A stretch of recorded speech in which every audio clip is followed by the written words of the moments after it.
तर मुसळधार पावसामुळे बारामतीमध्ये 3 इमारती खचल्यात। बारामतीमध्ये ढगफुटी सदृश्य पाऊस बरसलाय। एनडीआरएफचं पथक देखील या ठिकाणी दाखल होणार आहे। खचलेल्या इमारतीमधील नागरिकांना आता सुरक्षित ठिकाणी हलवण्यात आलंय। बारामतीमधील ही काही दृश्य आपण पाहतो आहोत। 3 इमारती या खचल्या आहेत।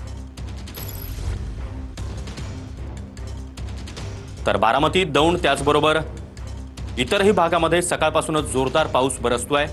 पुणे जिल्ह्यातील अनेक तालुक्यांमध्ये मुसळधार पावसाने हजेरी लावलेली आहे। बारामतीमध्ये आपण पाहतोय की मोठ्या प्रमाणात वाहतूक कोंडी, त्याचबरोबर 3 मोठ्या इमारती देखील खचलेल्या आहेत।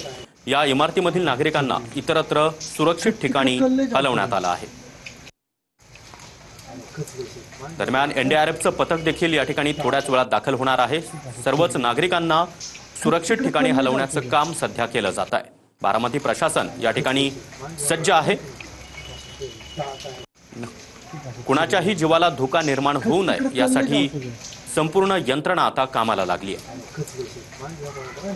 बारामती, दौंड त्याचबरोबर जुन्नर अशा अनेक भागामध्ये सकाळपासूनच मुसळधार पावसाने हजेरी लावलेली आहे। ओढे नाले ओसंडून वाहत आहेत।